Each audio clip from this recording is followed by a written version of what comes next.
Buen día para todos. Seguimos en la parashá Besrat Hashem, que sea para nuestra refuá, Akshate Kashea Shavua. Esta semana pasó bastante fuerte. Eh, Besrat Hashem, Leat Leat. Poco a poco seguiremos Besrat Hashem, poniéndonos al día con las parashiot. Esta semana se lee 2 parashiot también, hace Besrat Hashem. Nosotros quedamos en el versículo 14, capítulo 25, capítulo 14. Y el nombre del varón israelita muerto que había sido abatido junto con la mujer midianit era Simri, hijo de Salú, líder de la casa paterna de la tribu de Shimoní.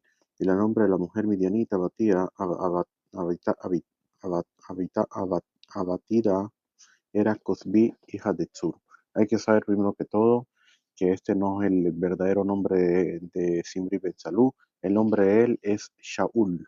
Lo vamos a ver dentro, Shaul, hijo de la Kenanit. Vamos a ver eso en el capítulo 26, donde empiezan a hablar sobre de nuevo el censo, y ahí van a hablar sobre los hijos de Shimón, y uno de los hijos de Shimón, de la casa paterna, era Bidiuk, Shaul. ¿Y quién es Shaul? Este mismo Simri ben Salú. Bien, con respecto a Cosbi, hija de Tzur, Tzur en verdad es, vamos a ver más adelante, la parasha que viene, que Tzur era precisamente Balak. Ella era la hija de él. Entonces, Arbenahal, vamos a ver la pregunta sobre, anteriormente la parasha anterior no trajo los nombres de ellos. ¿Por qué precisamente viene a traer los nombres de ellos aquí? Si la Torah no quería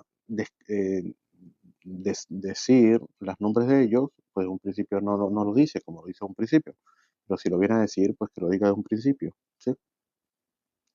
Entonces aquí hay que saber de que la persona, hay algo que sucederá, le sucede a la persona cuando la persona muere, se llama Jibuta Keber. Jibuta Keber quiere decir Jabatá quiere decir como golpear. Los golpes del Keber quiere decir eh, cuando lo entierran a la persona, del entierro, que dice que la persona, los Farim Kidoshim, los Kashim, son cosas bastante fuertes, pero dice que cuando la persona muere, lo entierran y cuando sale la última persona que vino a su entierro, cuando sale del cementerio, automáticamente ahí llega el ángel que está encargado sobre las personas que mueren. Y ese ángel le pregunta a la persona cuál es el nombre de él. Y la persona no se acuerda. ¿Cuál es el nombre? ¿Por qué no se acuerda? Todo depende. Si la persona fue una persona rasha, una persona malvada, esa persona no se acuerda de su nombre. ¿Por qué no se acuerda de su nombre? Porque el nombre de la persona es precisamente la vida de él. Toda la shefa, toda la abundancia de vida que la persona la recibe precisamente de su nombre. Y eso es lo que está escrito en Parashat Bereshit. Dice aquí en el capítulo 2, versículo 19. Dice: el eterno Dios había formado de la tierra a todo animal del campo y a toda ave de los cielos y las trajo al hombre para ver cómo lo llamaría. Y a todo ser viviente al que el hombre daba un nombre, ese fue su nombre. En verdad aquí dice en hebreo, dice, de kol asher ikralo ha'adam nefesh chaya ushemo. En verdad dice Nefesh Hayá. Nefesh Hayá quiere decir la Hayá quiere decir viviente. ¿Qué? Viviente quiere decir, y a todo ser viviente, quiere decir de que toda la vida, la vida que recibe la persona, Hushemo, ¿de dónde lo recibe? De su nombre. Así se debe entender para poder entenderlo lo que estamos explicando. Quiere decir de que el nombre de la persona no es algo, no es algo stam, no es algo así, porque yo quiero que se llame así. Quiere decir de que en el judaísmo se sabe, por ejemplo, de que hay nombres que no se pueden utilizar, sobre todo nombres si fueron personas malvadas, por ejemplo, ¿sí? Por ejemplo, como Korah también, que dijeron por qué le colocó ese nombre, si ese nombre era uno de los alufot, de los alufín de Esaf, que se llamó Korah. También hay una pregunta sobre los comentaristas sobre eso, por qué se llamó también así.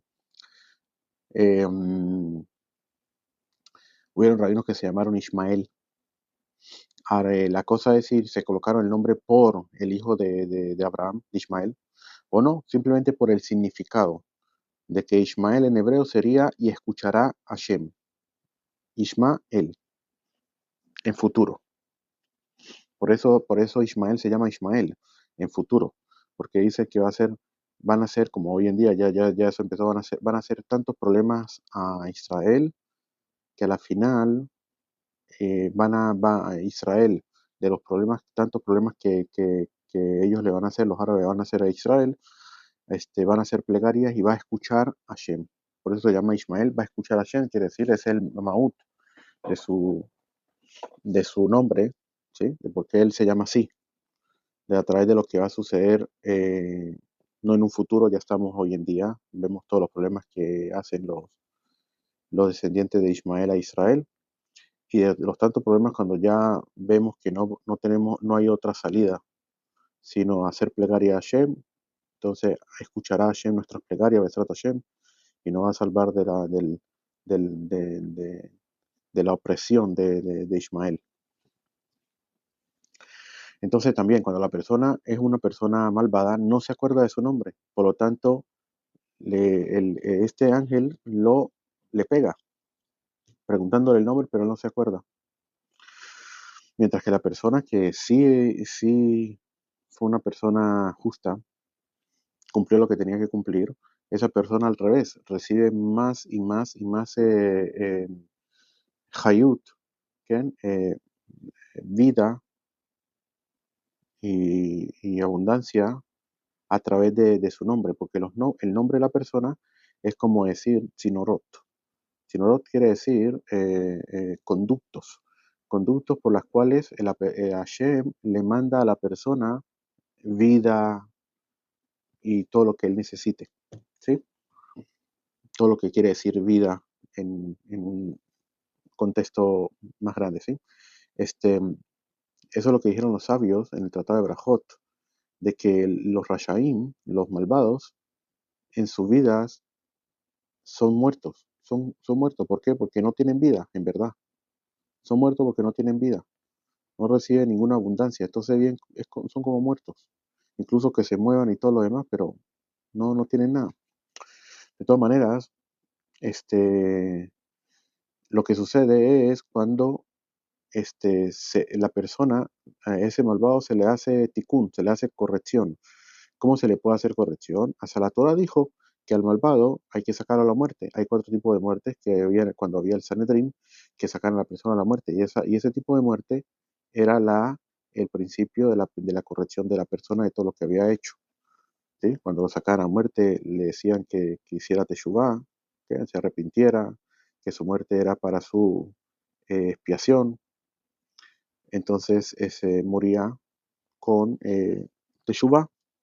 Y entonces, en ese caso, vemos aquí también que Pinhas mató a Zimri, em, le hizo din, le hizo un juicio que es de la Torah, y por lo tanto, al principio, cuando ellos pecaron, no sale el nombre de ellos, porque no hay nombre, no se acuerda del nombre, no sabe el nombre, son malvados y no se sabe el nombre. Entonces, después cuando ya Pinhas hace el acto de matarlos, y es una muerte según la Torah, según la halajá de la Torah, ya Pinhas, en este caso, empieza a hacerle corrección a Zimri, por lo tanto, ya en este caso ya se pueden colocar los nombres de ellos, y eso es lo que dice Arbenajal. Es un hidush muy grande, una explicación muy, muy, muy fuerte de lo que sucedió. De todas maneras, preguntan también con referente a Cosby. Zimri Ben Salud Ceder, a Cosby, ¿qué tiene que ver? Entonces dice de Cosby, de por sí, de por sí ella no salió el Melech HaMashiach, como pensaba supuestamente Zimri, hablamos sobre eso, que supuestamente en ella estaba la chispa del alma del Mesías, pero sí había una chispa de, de Kedushá, de santidad en ella. Y como Akadosh Baruj Hu sabe todo lo que va a suceder y sabe toda alma y sabe todo, cada persona, por lo tanto, en este caso colocan el nombre de ella porque ella va a tener un protagonismo mucho en lo que es el judaísmo. Después, más adelante, siendo ella, viene de nuevo en lo que se llama Gilgulim, ¿ok? En lo que es la reencarnación, que se sabe que Aramam Pano dice que ella volvió de nuevo como Isabel. Isabel en español sería Isabel. Isabela o Isabel, en este caso, que fue la esposa del rey Ahab, que fue un rey de la tribu de Judá, cuando se separó Judá y Israel en dos reinados, pero él fue un rey malvado y ella viene siendo la esposa de él. Y como se sabe que Pinhas o Eliau, que Pinhas no murió, sino que se dice que él después, cuando ya entraron a Israel y todo lo demás, él se fue al bosque y duró bastante tiempo hasta que regresó y regresó con el nombre de Eliau. Él ahí recibió el alma de Eliau también, ¿sí? En el alma de Eliau, y por lo tanto se cambió el nombre a Eliau. ¿Sí? Pero Pinhas u Eliau quiere decir que los sabios dijeron Pinhas u Eliau. Rabbi Shimon Ben Lakish dice Pinhas u Eliau, quiere decir de que es la misma persona. Pinhas y Eliau Naví es la misma persona, simplemente que el alma de Eliau entró dentro del cuerpo de Pinhas. ¿Okay? De todas maneras, por lo tanto, nosotros vemos allí que Isabel siempre buscaba a Eliau para matarlo. ¿Por qué? Porque ella de por sí, sabiendo de que Pinhas la había matado en la vida anterior, los 24.000 que murieron, ellos regresaron de nuevo dentro de los Orbim. Allá se llama los Orbim, quiere decir los cuervos. Había ya allí cuenta la historia de que los cuervos, cuando Eliao tuvo que meterse esconderse en la minará, en la cueva de Eliao, que está justo en Haifa, estuvimos allí hace unos años atrás, en Haifa, los cuervos le traían la comida a Eliao Naví. Esos cuervos vienen siendo los 24.000 que murieron por la Magifá, por lo que vimos, lo que sucedió. Después de eso, ellos vinieron de nuevo como Simbri Ben Salú viene como Rabbi Akiva y los 24.000 alumnos de Rabbi Akiva. Ahí ellos ya hicieron el tikkun completo, todo lo demás, todo lo que sucedió. Y el Talmud cuenta sobre la esposa de Ornostrofus, que era un ministro de los romanos, que siempre buscaba la forma de cómo callar a Rabia Akiva enfrente del Quesar, ¿sí? Del César y todo eso, y siempre que buscando la forma por la jojma, por la sabiduría y todo lo demás, y Rabia Akiva siempre lo callaba. Un día eso llegó muy, muy, muy enfadado a la casa y le dijo a la esposa la esposa le preguntó por qué estaba así y le dijo que por Rabia Akiva todo el tiempo me calla enfrente del César, siempre pierdo ante él. Entonces la mujer le dijo, el Dios de ellos odia el snut, la prostitución, todo lo que tiene que ver con ello, con relaciones prohibidas. Por lo tanto, déjame a mí y yo lo hago caer. ¿Entiendes? Igualito, fíjate, lo mismo como sucedió con Simbrí. Entonces ella fue donde Rabia Akiva, cuando la vio, hizo tres cosas. Escupió, lloró y sonrió. Ella le preguntó qué pasó, por qué hiciste eso. Rabia Akiva le dijo, te diré dos cosas, pero la tercera no te la diré. Rabia Akiva le dijo, escupí, por lo que la persona viene de una gota fétida. Así somos todos. La persona piensa, mire, ¿qué somos nosotros? Segundo, lloré por el bello cuerpo de la persona que a la final va a terminar enterrada y comida por los gusanos. Y la tercera que sonreí no le dijo. Dicen los sabios que la tercera fue de que él vislumbró por profecía, por Ruach Gotesh, de que vislumbró, proféticamente vio de que ella se iba a convertir y iba a casarse con él. Y eso fue lo que sucedió, por eso él no le dijo. Entonces dicen de que ella prácticamente viene siendo otra vez de nuevo Cosby, en este caso, no se hizo la transgresión y por lo tanto todo se hizo kasher, todo pasó bien, Rabbi Akiva pasó la prueba y así haciendo tikkun. Entonces, sabiendo de que de Cosby a la final se iba a convertir después de reencarnaciones, por lo tanto también copia el nombre de ella porque el nombre de ella también tiene una chispa de santidad también. Y esa es la pregunta de Arbenajal de por qué habría que colocar el nombre de ella. Siguiendo entonces, dice Rashi, y el nombre del varón israelita en un lugar donde la escritura describe la estirpe del justo para expresar el elogio de él, también describe la estirpe del malvado para oprobio de él. ¿Bien? En este caso Pinhas y en este caso Simbri.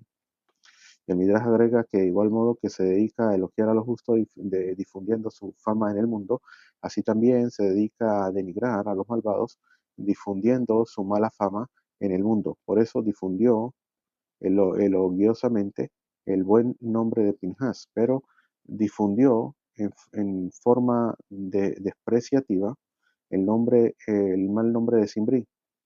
Sobre ello declara la mención del justo será para bendición, pero el nombre de los malvados se pudrirá. El líder de la casa paterna de la tribu de Shimoní. Vamos a ver aquí, hay algo más que trae el Maharal Mi Praga, aunque en general constituye un elogio de describir la genealogía de un personaje importante tratándose de un malvado, eso mismo se convierte en motivo de oprobio para él, ya que es mayormente vergonzoso que un individuo importante peque. La gravedad del pecado es una función de la importancia de la persona. Además, cuando un individuo peca, también desprestigia a su familia. Seguimos, líder de la casa paterna de la tribu de Shimoní. Simbri era líder de una de las 5 casas paternas que tenía la tribu de Shimón. Otra explicación, la escritura describe aquí la descendencia de Simbri para dar a conocer el elogio de Pinhas, que a pesar de que ese individuo era un líder de Israel, aún así Pinhas no se detuvo de ejecutar su celo ante la profanación del nombre de Dios que Simbri había cometido con su acto. Es por esto que la escritura te informa quién era el que había sido abatido por Pinhas. ¿Sí? Seguimos y el nombre de la mujer midianita abatida, esto es enunciado para informarte del odio que los midianim sentían hacia Israel, pues fueron capaces incluso de abandonar a la hija de un rey con el único propósito de hacer que el pueblo de Israel pecara, que fue lo que dijimos, que ella era la hija de Balak. ¿Sí? Seguimos. El jefe nación de la casa paterna.